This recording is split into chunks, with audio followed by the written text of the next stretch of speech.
Yeah. So why don't we, got it? Why don't we go ahead and start? You know, we don't have a huge crowd here yet, but it looks like people are coming in. So yeah, why don't you go full screen and I'll jump into an introduction here.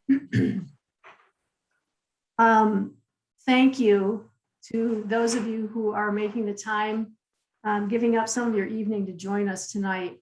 I want to introduce myself before we jump into the East of Aspen Independence Pass Master Plan Update meeting.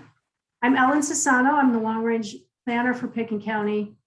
I think I know probably most everybody so far in on the meeting, but for those of you who don't know me, glad to have you here. And Bonnie Shiles is our a senior permit tech in our office, and she is here tonight to help us on the technical side of this meeting. She's going to, although we all do Zoom meetings regularly these days, she's going to just walk us through some of the protocol to make sure everybody's on the same page about how to function in the meeting. And Cindy Hubin, the Community Development Director, I think you all know well. She's also here, part of the meeting, really just to probably keep me on the straight and narrow tonight.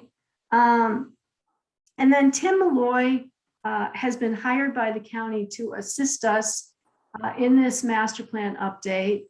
He is a planning consultant who's been in the Roaring Fork Valley, worked here and lived here for several decades. We won't say how many, date ourselves, but he has a lot of great expertise that he is lending to this effort, and has put the lion's share of the work into the existing conditions report, updating that report, and also helping on the master plan proper. And he will be also presenting with me tonight. So that's who's here on our end. And I'm gonna, if you could just advance the slide, Tim, that would be great. And I'll give a brief overview and then turn it over to Tim. So there, yeah, so to set the stage, several of you have worked on master plans with us, but some of you may have not done that in the past. So why we have master plans, state statute requires the county to adopt master plans, and stakeholders like you help create master plans to guide future land use decisions in the county. Plans are used by appointed and elected officials and staff, developers and citizens alike to guide future land use decisions for neighborhoods. So tonight we are here to update the 2003 East of Aspen Independence Master Plan to address new issues that have come to the forefront since 2003. There are a lot of things that have become relevant, like climate change and mountain migration, for those of you who might have followed that recent report on changes to population in the resort areas. These are living, breathing documents that need to stay current to be relevant. And we don't update them on a yearly basis or even every 5 years, but we do try to update them as regularly as we are able to. Not quite. Anyway, so there are several master plans that are underway and have been since 2014, because we have a lot of master plans in the Picken County area, both in the rural area and the urban areas of the county. On the right, you can see that there are actually 10 rural area master plans. In black, in the upper portion of that column, are the plans that have been updated since 2003. Really, we started those in 2014. And then in blue are the remaining plans that we are working to update. In the right-hand column, there are 2 urban area plans for the county. Aspen Area Community Plan, last done in 2012. That's actually coming up for an update here, which the city will be leading on, but the county will be participating in. And then the West of Maroon Creek plan is one that we, 2012? Yep.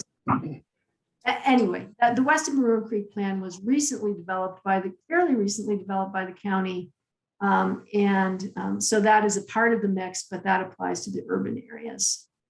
So to date, on the East of Aspen area independence plan, we have completed an existing conditions report, which is really intended to develop a current baseline on things like growth in the area, road capacity, and the like. And it's used to develop recommendations for an area like this planning area based on capacity and current needs and issues. And that existing conditions report is up on our webpage, and I'll give you a link to that webpage later on in the presentation. But that is up. We've put it out there for public comment and received some input from citizens. And it's never too late to add input there. Next slide, please. Tim? Yep, sorry, it's not responding to my keyboard.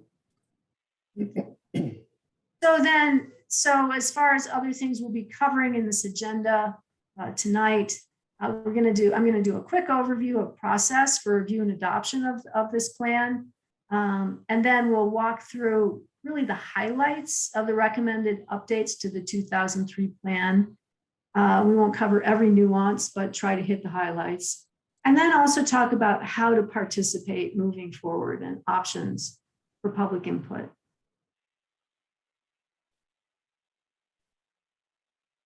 So starting with process for review and adoption of the plan. By state statute, the Planning and Zoning Commission is responsible for master plan review and adoption here in the county.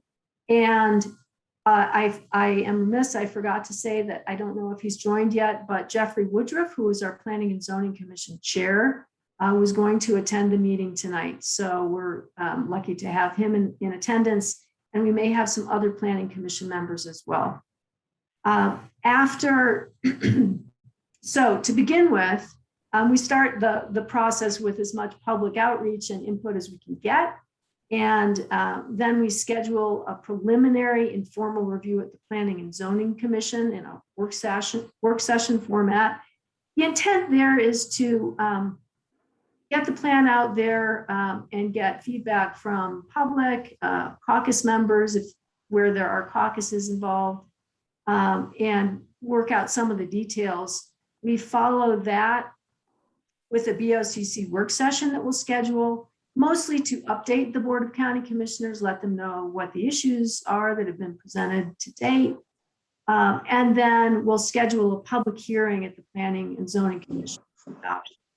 We haven't scheduled that meeting yet. We wanted to see how much we need to do in terms of public meetings before we get something on the calendar. So there will be public outreach throughout. We'll talk a little bit more about what that looks like in a later slide. Ellen, it's Rana. Can I ask, can you speak a little bit about how you think about and the county thinks about sort of the interconnection between the caucus plans and the comprehensive plan and how they knit together and how you guys are working through that process? Just love to understand the philosophy. The caucus plans and the county plans, is that your question? How they work together? The caucus plans and how, as they roll up to the comprehensive plan, how you guys knit those together if there's sort of, if different caucuses have inconsistent points of view or I don't know, just how they all knit together, how you're thinking about them working together. Well, I will answer this question because, yeah, it's fairly straightforward. And then I neglected to say that to the extent you can hold your questions on this part of the presentation, that would be great, so we can get through some of these slides first. But to answer your question, This is an unusual planning area. It's unusually big, and it does include, in addition to some areas outside of Caucus, it does include the east of Aspen Caucus area. And in this case, there isn't a separate Caucus master plan, and we are incorporating any and all input we can get from the Caucus in this comprehensive plan for the entire area. So there's not a separate plan, and we are working with the Caucus as part of this comprehensive plan update. Does that answer your question? Elle, could I add something to that? Sure. This is Tim Malloy. And as I understand it, you all can see me, but I can't see any of you. So it's a little disorienting. But also, in addition to what Elle said, there are a couple of overarching county policy documents that were used in the development of at least these 4 master plans that were shown in blue on the prior slide that the county is currently working on.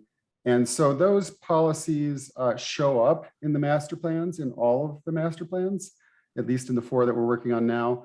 And they kind of help guide, some of the policies that are developed. And so that is one way that they're kind of knitted together. And then also when caucus areas adjoin, we look at those sets of policies for both plans to try and identify things which are in conflict and try and smooth those out or adjust them or present those thoughts to you when you're considering the review of these plans. Great, thanks. Yeah, Rana, does that help? Yeah, thank you. Okay. Great, thanks. Great question. Next slide, let's jump in.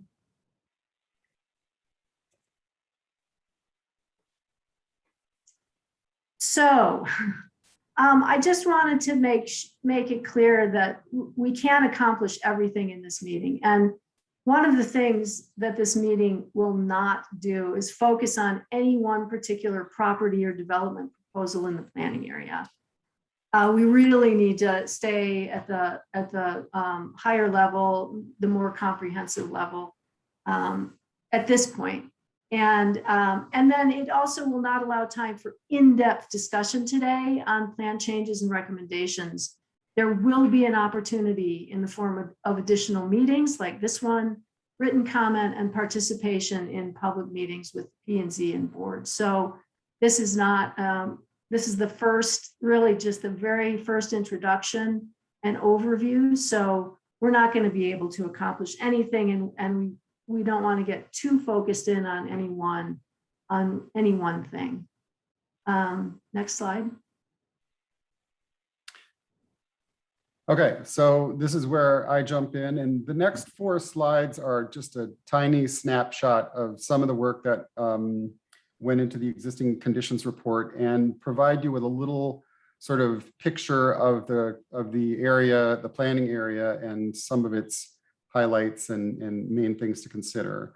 The map that you see here in front of you is a map that shows the entire planning area. And as Ellen mentioned, it's a large planning area. It's 112,000 acres. And to give you a sense for that, if you look at, here's the city boundary for the city of Aspen right here. You can see how many city of Aspens fit in this area. It's huge. It's so big, in fact, that it's divided into 4 sub areas. They are these Aspen Mountain Richmond Ridge area, the Taggart Lakes East area, which is pretty much everything from Aspen to the county boundary. This, by the way, is Independence Pass. This is City of Aspen. Then there's the Smuggler Hunter Creek area, which goes all the way almost over to Lanedo. And then there's the Taggart Lake West area, which is also known as the East of Aspen Caucus area. And this is the only area that has a formally adopted caucus within the overall planning area.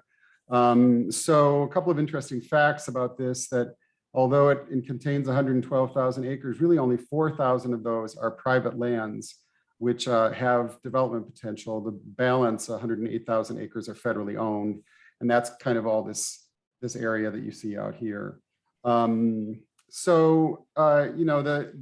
area contains some pristine wilderness areas. It's both the Hunter Creek, Hunter Frying Pan and Collegiate Peaks wilderness areas sort of overlap this planning area. And it's, it's one of the more, I think, incredible portions of Pitkin County with Highway 82 running up to the pass, the Lincoln Creek area, Lost Man. It's quite a beautiful portion of the county. And sort of an entry into the county and into the city of Aspen. Excuse me. So in terms of the existing land use pattern, this is kind of a zoom in. One second.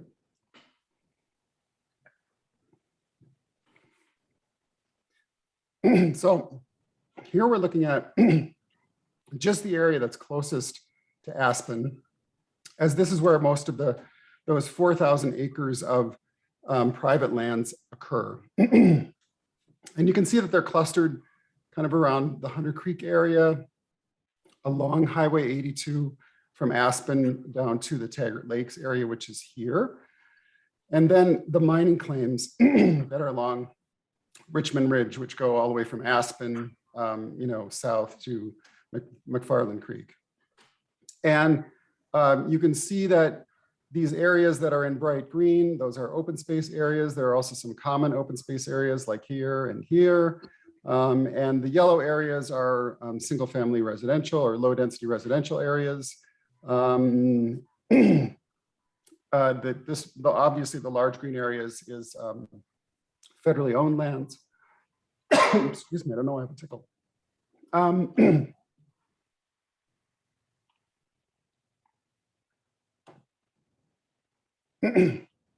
And then we have the mining claims. One second. So, yeah, I can jump in if you need be. So, yeah, their historic mining are mostly in the Richmond Ridge area along the west boundary of the planning area, and that's that black line, which is basically running not quite along the Richmond Ridge area. And then the mountain ski area, I know we have a lot of Aspen Ski Company folks on the line tonight, so you certainly know where that is, but it is located along the west edge of the planning area and is the only significant commercial use in the area. So yeah, that gives a snapshot of what's existing there in terms of land use. And assuming Tim is okay, he'll advance the slide when he gets back. Unfortunately, I can't advance it. There we go. So, Tim, I think we're ready for the next slide. If you're okay. Are you okay? Yes. Okay. So this slide is showing the current zoning. And it's pretty simple here. I mean, we have the area dominated by the rural and remote zone district. Elle, I think you're gonna have to do this. Okay. So yeah, remote zone district is the larger green, one of the green areas that's not labeled as AR10 or agricultural residential 10-acre zoning. The rural remote zoning covers the vast majority of this planning area. And then the residential zoning is primarily along the Highway 82 corridor there. And then as you get closer to Aspen, more intense zone districts, more intense, meaning more density allowed, are clustered near Aspen. And then the ski rec zone district encompasses the Aspen Mountain ski area for obvious reasons. So yeah, that's a snapshot of this area in terms of zoning. Next slide. Tim, would you like me to jump in here? Since your voice seems to be okay. Yeah. So Tim did a lot of work updating the build-out analysis in the existing conditions report, and people can delve into this analysis. It is part of the existing conditions report on our webpage, but we're just going to cover a couple of things tonight. Basically looking at an update to the existing number of dwelling units. I think that says 56 or 66. It is 66. right.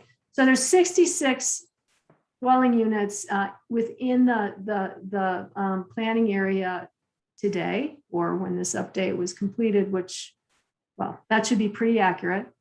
And the maximum remaining build out potential is 55 more units could be built.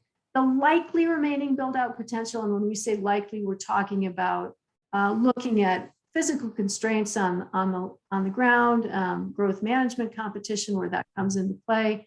Really, we're probably looking at 33 more units in the planning area.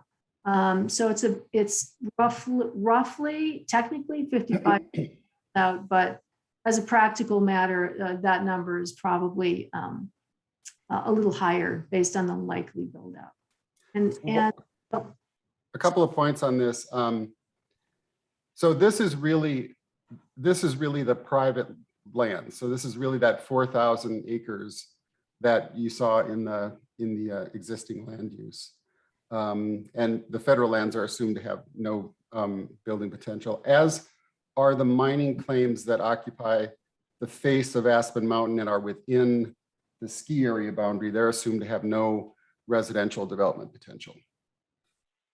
And I think it is important to note that TDR's transferable development rights have played a role in the potential build out in this area. A lot of potential build out has been removed as a result of people transferring their development rights off site and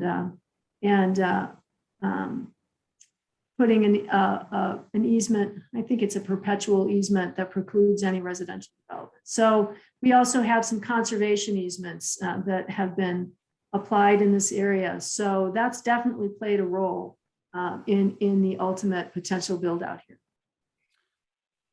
Yeah, and if anybody has any questions about this, I'm happy to answer them offline, or you can email me and about the methodology and so forth. So great, thanks.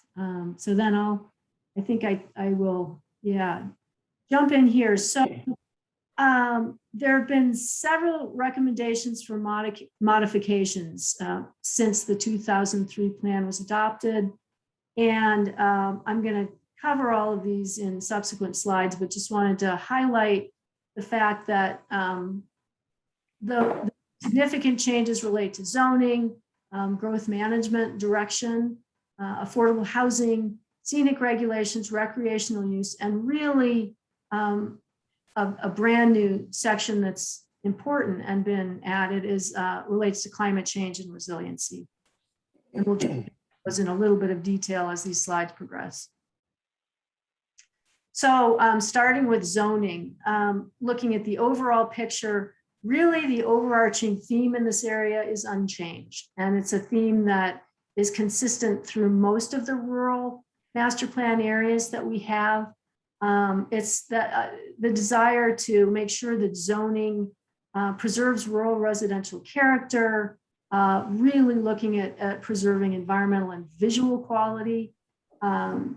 That zoning reflects the natural scenic character, undeveloped public lands, resource conservation, allows for backcountry residential and uses that exists, and also acknowledges the commercial recreational use within the Aspen ski area permit boundary.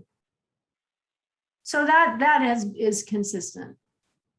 But there have been some recommendations for changes to zoning, and the rural remote zone district has been a part of several discussions over the last year relating to development proposals in this area and even in other areas. And there's been a real push to ensure, based on some of the development pressures, that the rural and remote zone district continues to achieve its stated intent. And I won't read it here, but it's basically to protect the backcountry and natural character that exists both in this area and then the agricultural attributes that exist in other portions of the county. It's looking at preserving small scale, low density, backcountry character, retaining undeveloped areas, and allowing for the transfer of development rights to areas that are more appropriate for development. The idea is really to acknowledge the pretty unique character of the area zoned rural remote. And so a real push to make some changes that, if you will, armor that zone district. I think that's a term that Cindy has been using. And so I won't go into detail, but that the arrow following that intent statement says, one of the thoughts is that we should look at ensuring that development in the rural remote is proportional to parcel size on smaller acreages.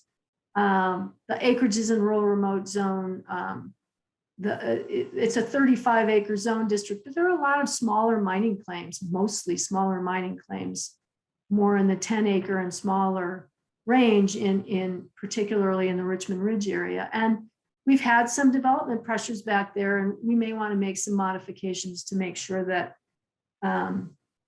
that development is proportional to those smaller acreages. Next.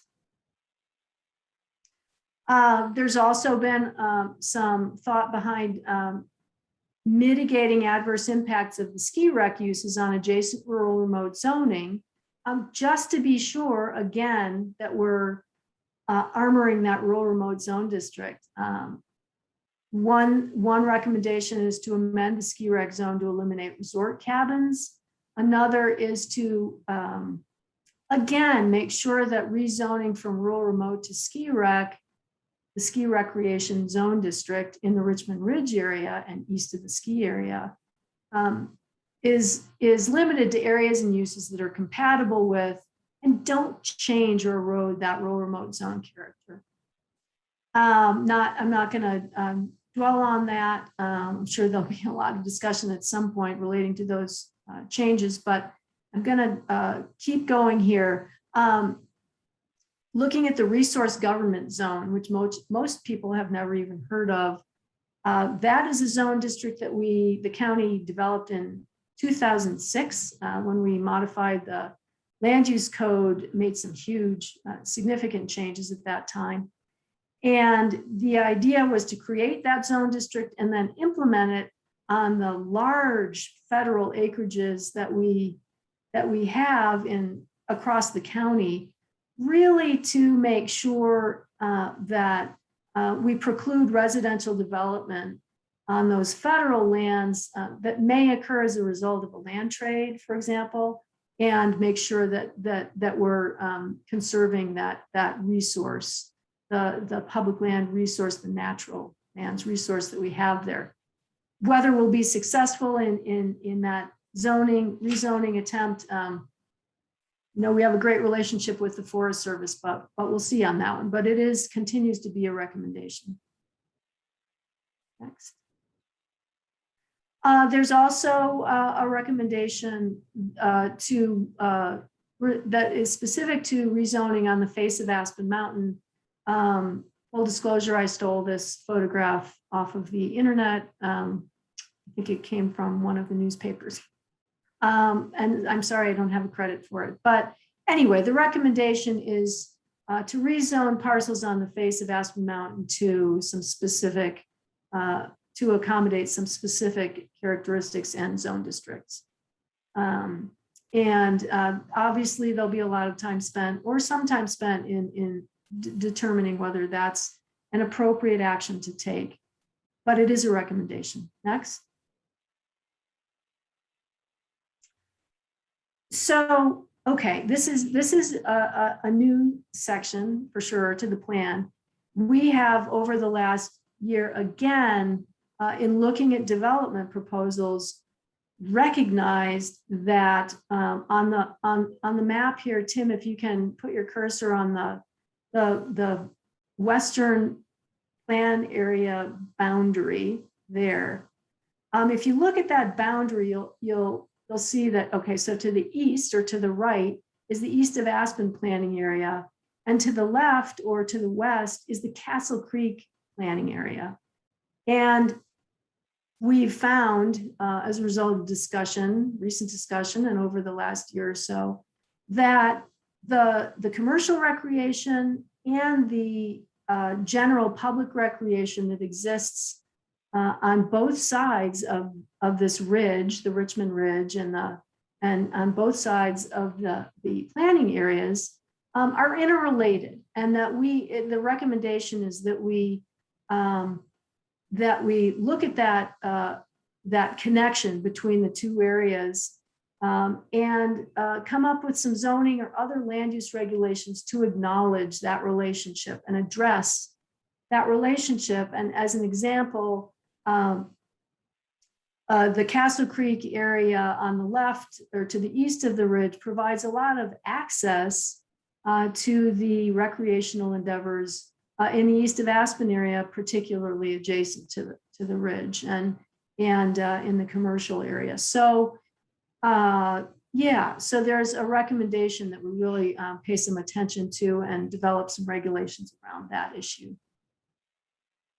And so growth management, jumping into growth management, which is not a small topic.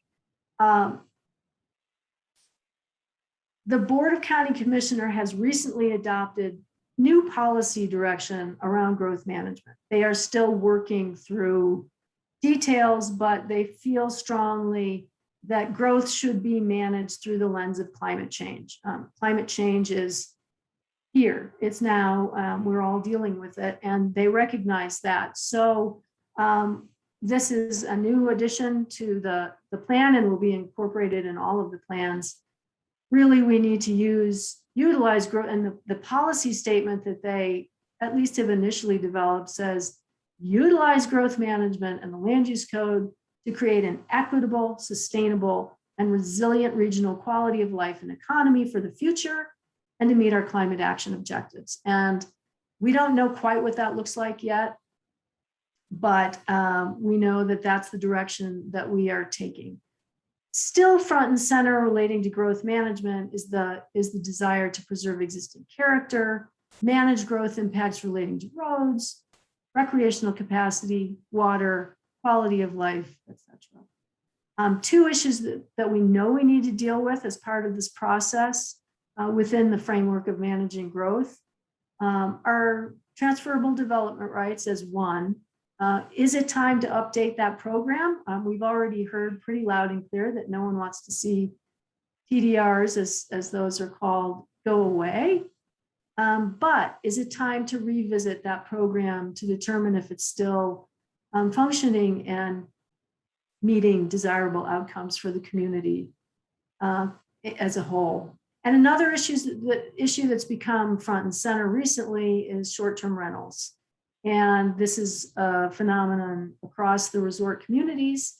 And we need to, the Board of County Commissioners has acknowledged again that we need to look at this phenomenon and address it. And they are, I'm not going to go, could be a whole nother couple of meetings worth of conversation, but suffice to say that they are addressing short-term rentals. But there are a lot of questions that we need feedback on. And I've got a few of them outlined here, but again, I don't want to go down that rabbit hole because it's interesting, but it'll take a while. Next. So on affordable housing, which has been a constant throughout all of the master plan discussions over the years, really the only significant change here is the recommendation that we encourage the purchase and buy down of existing units within planning areas as one measure to promote affordable housing without increasing growth rates or impacts. And there are still other recommendations around housing in rural areas versus urban growth boundary areas, but this is a new one. And then protection of water resources has been a really important element in this planning area, given the presence of the Roaring Fork River as a critical waterway for the whole county, and particularly impacting this area. There's just a real emphasis on protecting the water resources in this area. It should be a high priority and considered in any private development proposal or public improvement projects. Next. And okay, so east of Aspen is clearly one of the two primary entrances to the city of Aspen and the Roaring Fork Valley. And because it is adjacent to or contains so much federal land, the river, the visual quality of this area is phenomenal. And it's always been a desire to protect the visual quality here. And there are a couple of recommendations for change to our scenic review standards in the county. One is to update standards so they allow for reduction of development where necessary to preserve scenic values. Not quite sure what that looks like, but it's something to consider.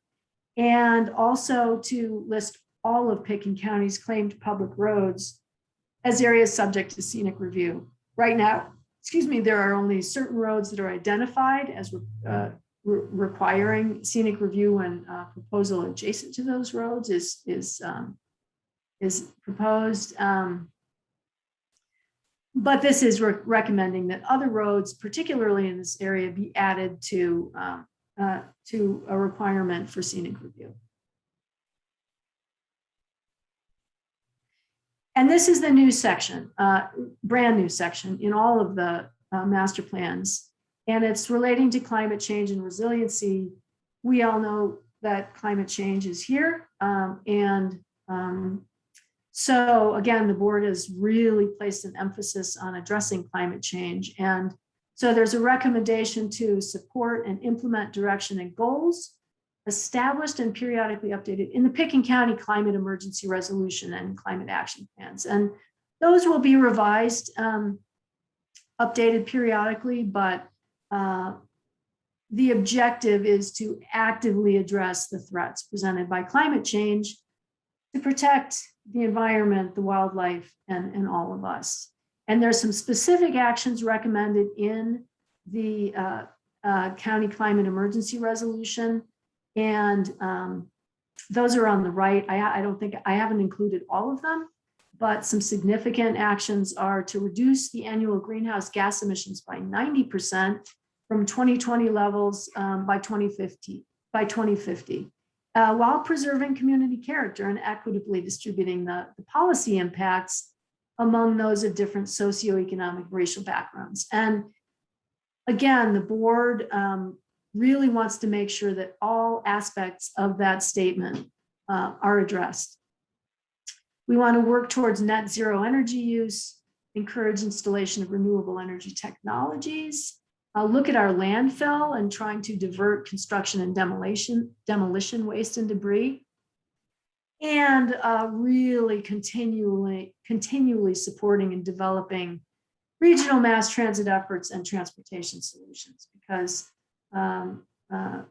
clearly that's an area that we need to focus on, although it may not be the most significant issue in Pickens County per se. Next. On the resiliency side, this is, as everybody knows, we're dealing with as a result of climate change, mudslides, wildfire, changing weather conditions, floods could be in the mix. And so there are some, there's basically an objective included to develop greater resiliency in local land use and natural resource management.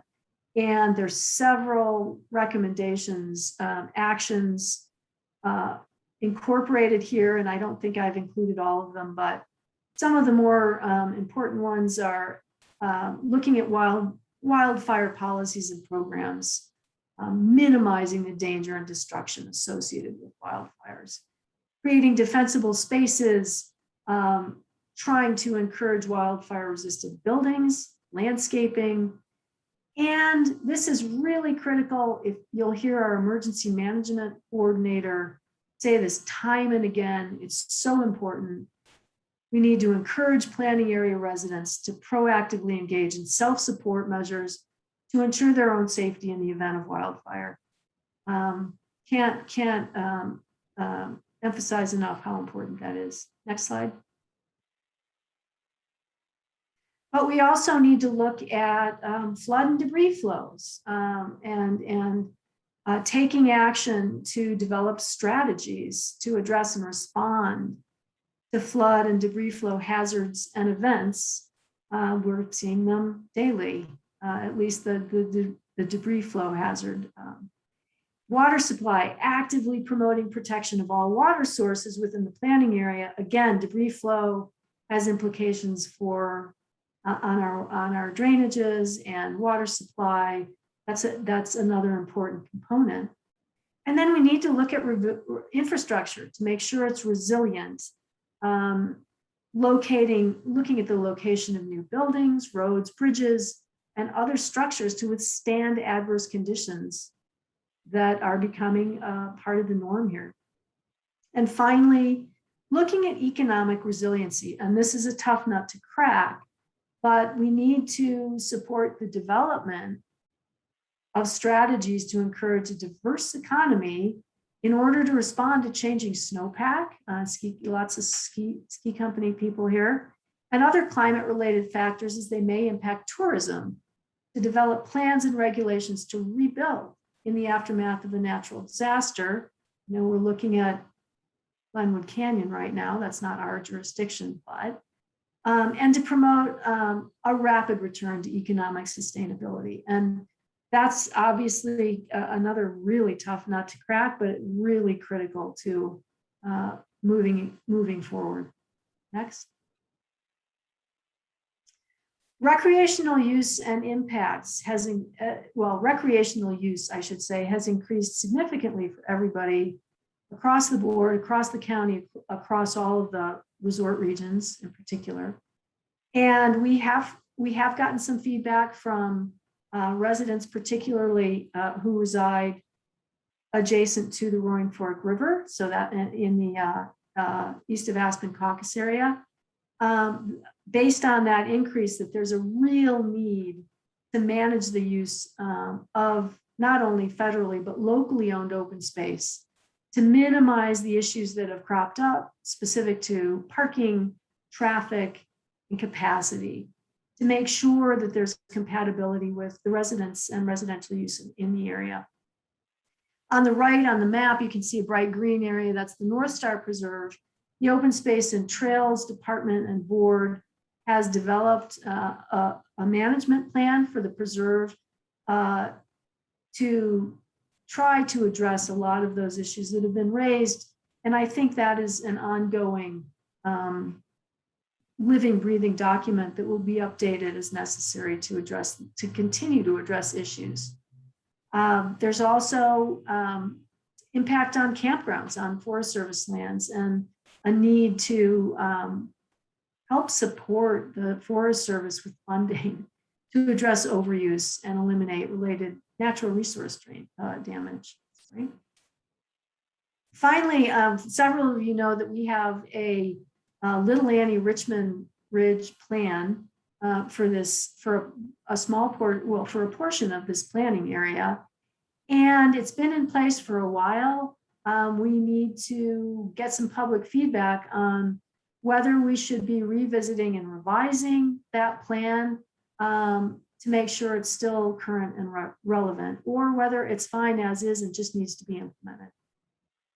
And then this last bullet really is carried forward from the 2003 plan with a minor addition. It says preclude development of new ski areas as opposed to expansion of terrain within permit boundaries of existing ski areas. And so that would be moving forward from today or whenever this plan is adopted. That is a change as well, and no doubt will be subject to some conversation. Next slide. So again, just to circle back to the process for plan adoption, we're starting with public outreach. This is our first public outreach meeting, and we hope to have as many as people would like us to host. We will use several methods for public outreach, including our webpage and various and sundry methods to get out to the public and get feedback. We'll count on some of you to work with us on that. We will schedule an informal P&Z work session to review the draft plan. It'll be a public meeting, really with the intent of just introducing the plan and without the constraints of a public hearing, working through some of the details with the public in as part of the discussion. Then we will schedule a board work session, as I said earlier, to update the commissioners on where we're heading with the plan and to receive input from them. That will also be a public meeting. And then finally, we'll schedule a formal notice public hearing at the Planning and Zoning Commission to review and adopt the plan. And those meetings have not been scheduled yet because we really wanted to gauge how much public outreach the public was interested in engaging in. We don't want to schedule meetings before we get through desired public input, that process. So then on the right, there's a question. We need help on the best approach to public input. Is it helpful to hold additional virtual public meetings as a start? And right now, I think virtual public meetings are our option as opposed to in-person meetings. And then if yes, is there an interest in continuing to meet as a whole group or to schedule meetings for separate neighborhood planning areas? You know, as Tim's slide earlier showed, we have at least 4 different, I think there are just 4 different planning areas. And if it makes more sense, people would prefer to engage on a smaller neighborhood level, we'll do that. If people prefer to have the benefit of the overall conversation with the whole planning area, with whole planning area participation, we can do that, or we can do a combination of both. So we will be looking for some input from you on that, either when we conclude the presentation, which is almost done, and or in written comment form, however you'd like to communicate with us. Next. So here we are, next steps on how to participate. The existing conditions report and the draft master plan are on our Pickens County Long Range webpage. I've posted the link. I'm happy to send it to anybody who doesn't want to write it down. Let me know if you don't know how to get there, and or send comments to me directly or call me. My phone number is there. And again, if you don't want to write it down, you can find it through our front desk. And please participate in scheduled public meetings and hearings that will be advertised where they are always advertised on the Pickens County website and in public notices when they're public hearings. So I think that's the last slide, or yeah, the last slide is questions. So that concludes my presentation. I don't know where we are on, it's 10 till 6. So we have 40 minutes left. And at this point, if you have questions, comments, let's jump into those. If not, you can follow up. Some people like to participate now, others like to think about it and get back to it. So yeah, go ahead and jump in if you have any thoughts at this point. Or Cindy, if you have anything to add.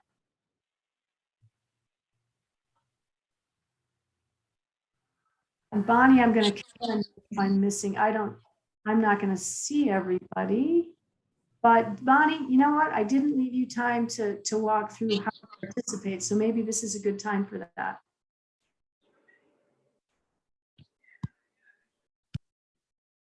Bonnie? No? Hello, sorry. Pushed the wrong button. Here I'm going to give instructions and I'm pushing the wrong button. Hello, everybody. Thanks for being here with us this evening. So real quick, I know you've all been in Zoom meetings. If you kind of move your mouse around at the bottom of your screen, you'll see a taskbar. There is a little microphone that will unmute you to talk. I was thinking maybe the best way we could run through this is also on the bottom of your screen is a reaction. And if you click on that reaction, you can raise your hand. And as you raise your hand, I'll just call on you and we'll just walk down the raised hands. But I do see Mr. Corbin, he has his hand up and would like to speak. Yeah, Ellen, thank you for the invitation. We do appreciate the outreach, certainly. We've begun to review really all of the materials that you either directly provided or provided links for. So 3 or 4 of us have been going through the draft East of Aspen plan, the existing conditions report that Tim has been working on, as well as the, I can assure you that we'll have probably very substantial, and I already know numerous comments to submit by August 25th, which is what I saw on your website. So you'll get detailed written comments from us in advance of that date. I can also assure you that I'm sure we will participate in any P&Z work sessions and or public meetings or hearings where public comment is solicited. So we will certainly do that. With respect to other meetings, conversations, et cetera, that might take place on Zoom in terms of reacting to plan or speaking to comments, my only reaction to that is it's really difficult, I feel, to have a dialogue on Zoom. You know, you have different speakers, but having an interactive conversation is really hard on Zoom, particularly with more than one person. So I'm not sure how effective a lot of additional Zoom meetings might be to really work through concepts or draft language or something of that nature. So with respect to process, I can guarantee you we will participate at many, many levels. Again, I raised the question as to functional utility of Zoom as a dialogue. With respect to some of the other, if you will, sort of big picture issues, have a question with respect to the underlying land use policies that you referred to. The only version I could find on the county site was a staff draft from February 2014. One of my questions was if those policies are in effect underlying virtually all of the sections here, are those policies policies that are strictly staff policies, or were those policies considered and adopted by either or both Planning Commission or P&Z rather, and BOCC? And are those fixed and really holding any land use authority for purposes of guiding P&Z on adopting master plans? So if I may jump in and respond. First, I'd like to react to the deadline that you referenced for comments of August 25th. I included a deadline for comments because sometimes if you don't include a date, people just don't respond. But there will be no cutoff in terms of receipt of the ability to submit comments. So please continue. That is not a hard and fast. On the question about the underlying policies that Tim referenced, you did find that is a document that staff prepared, and it was really these were guidelines, and they were to direct the master plan updates that we knew were upcoming, and in some cases, the updates were being prepared by citizen groups and caucuses, and we wanted to provide some underlying an understanding of the policies as guidelines. And no, they were not officially adopted. They were not intended to be, they were not adopted as land use policies in the land use code. They were intended to be used to help direct, provide guidance relating to land use policies to those other than our own staff who were coming into the update process. Elle, could I contribute something here? Tim Yeah. again. I think Dave is talking about the policy guidelines that show up at the beginning of many of the topic areas. Those are adopted land use code policy. Correct. Yes. So no, I thought you were referring to a separate document that was prepared by staff and introduced to praxis groups as a tool to help them, assist them in looking at understanding underlying general county direction on specific land use areas. Tim did include, or the master plan draft does in most sections include an introduction paragraph or two that identifies land use code policies that are that relate specifically to the topic in that paragraph. So those are adopted land use regulations. They are a regulation, part of the land use code regulation. Or they are part of that policy guideline that was adopted in 2014. Oh, so they're a mix. Okay. I think mostly they're the policies from the 2014 guidelines. Okay, well, those are guidelines. So there, you have a little bit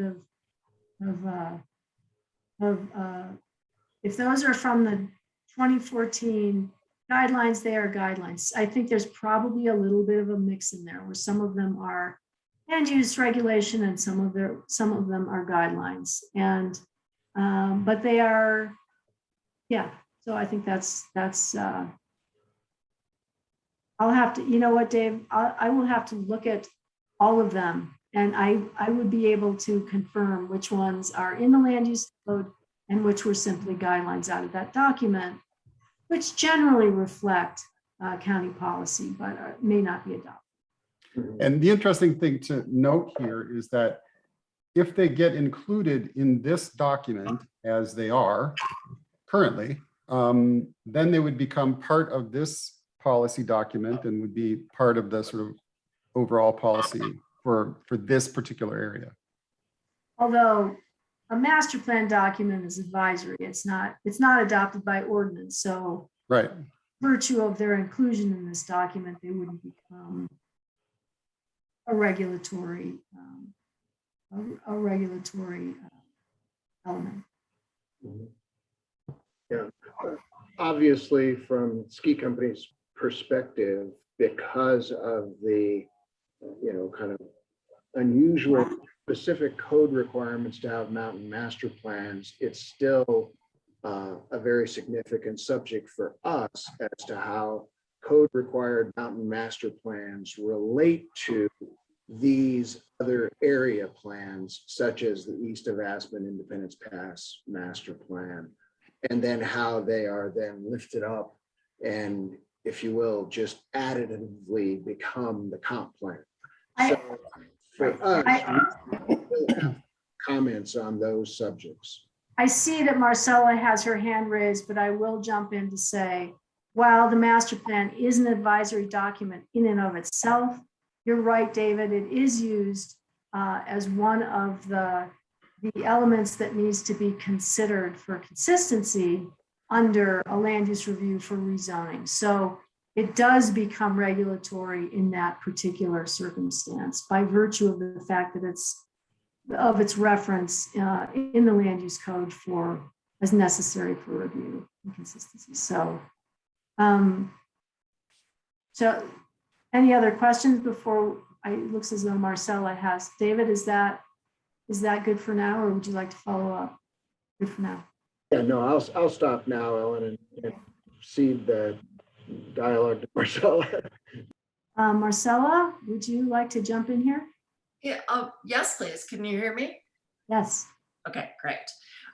Thanks to Ellen and Tim for actually what is an amazingly condensed presentation. Thanks for that. So I'm not going to weigh in on anything other than public participation right now.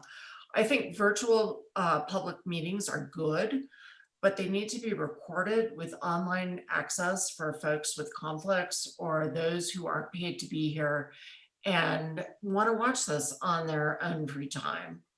Zoom works well because, again, other than people who are paid to be here, at least they can watch it at home or later if they want to.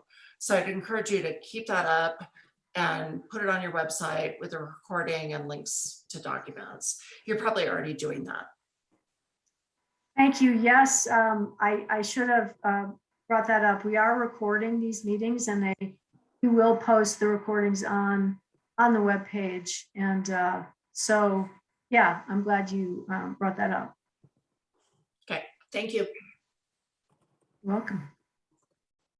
Anybody else here? Cindy, I think you maybe were. I don't know if you had your hand raised. Not to put you on the spot, I guess not. Rana, yeah, go ahead.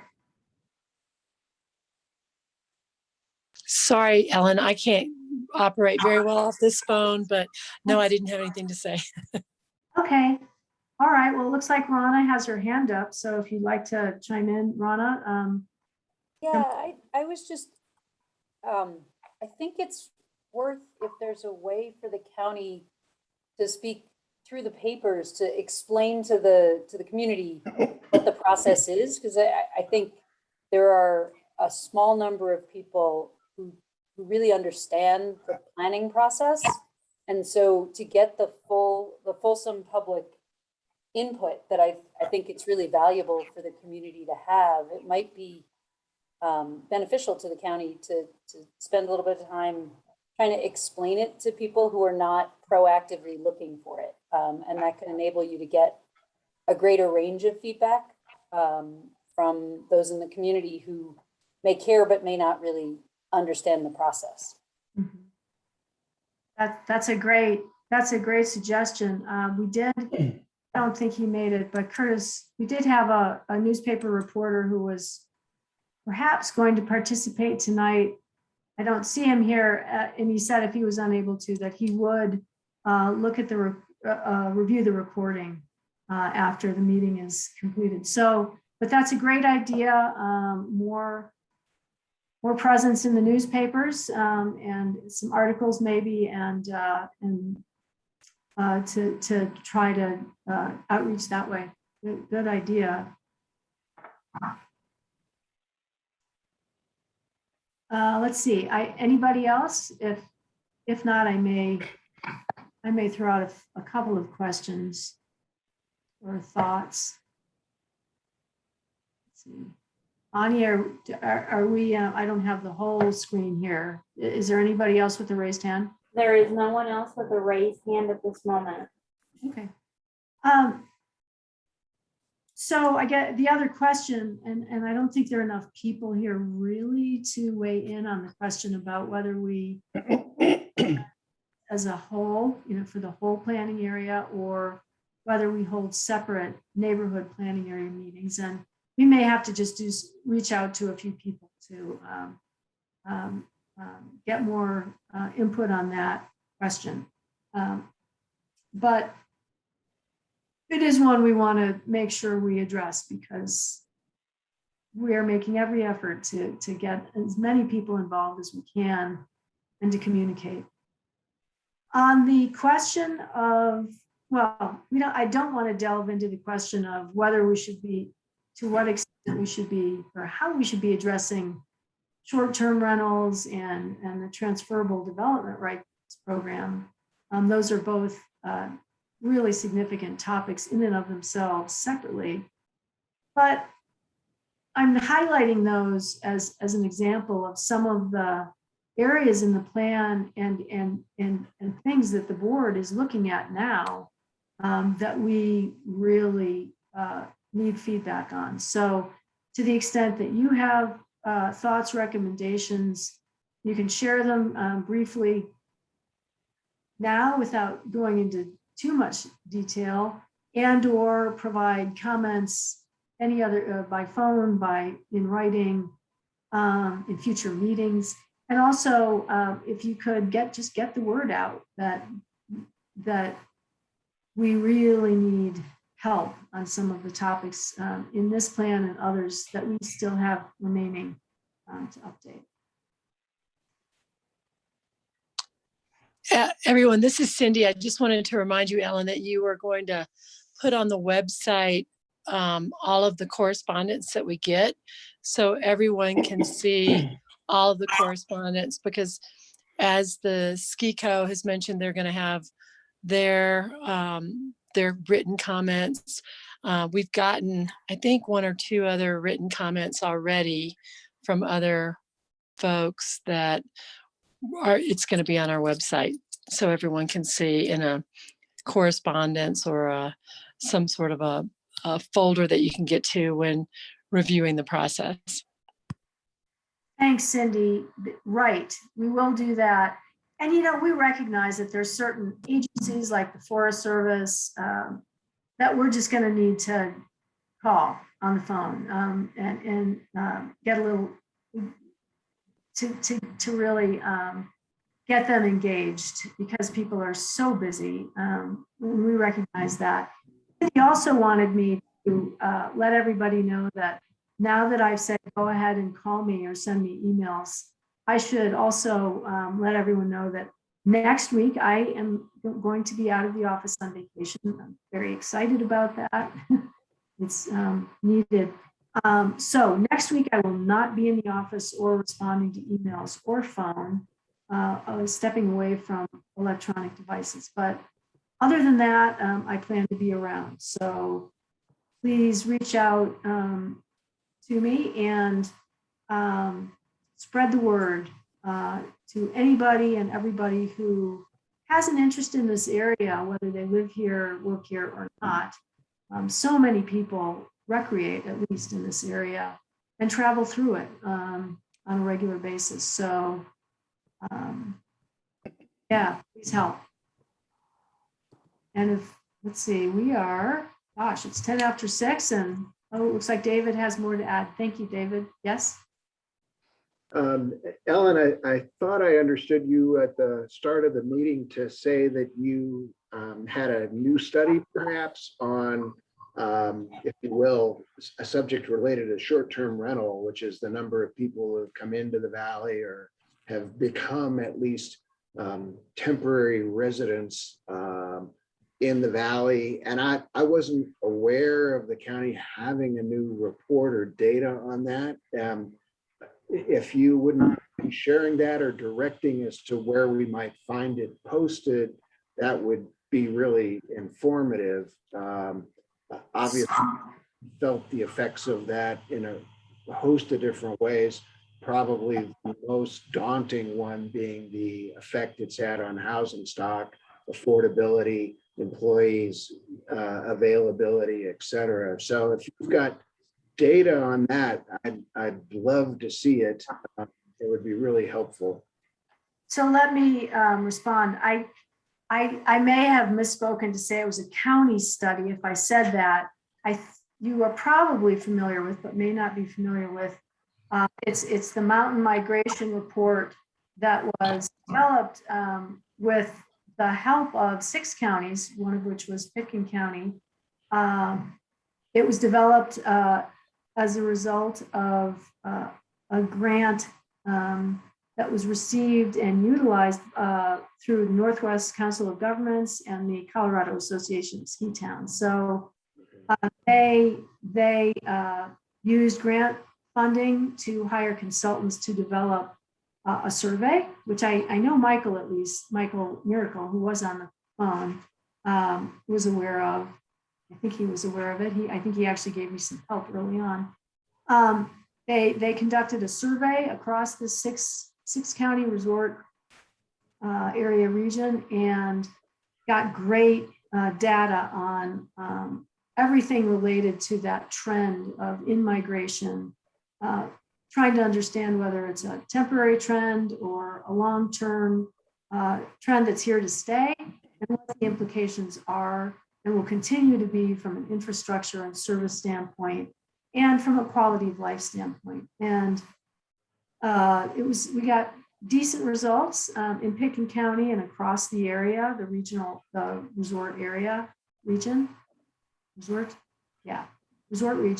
And it was compiled into a report that summarized the survey results, but also made some recommendations relating to housing and jobs and the like. And so I imagine you've seen that report.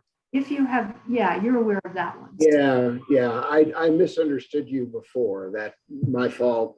So yeah, I am aware of that study and we have seen it. So I just misunderstanding the reference. But that said, it would be a good one to have. I don't think I've posted it on our webpage yet. So it is pretty fascinating and relevant. So definitely needs to be a part of the conversation. Thank you. Yeah. Anything else? Anybody? Tim, do you have anything to add? It's, there's nothing wrong with wrapping a little bit early so we can all enjoy the rest of the evening. No, I would just encourage everybody to, if you don't have any comments to make here this evening verbally and something pops into your head afterwards, feel free to, send comments in written format, either probably to Ellen, so that, we can include that in the information going forward. Okay, well, that's a good start, and we will continue to beat the bushes and try to get people involved and carry on. So unless you have anything else, if you think of anything else, you want to follow up, you know where to find me. And I look forward to work ahead with all of you. Thank you. Thank you. Okay. Good night, everyone. Night. Thank you, Bonnie. Thank you, Cindy. Thanks, everyone.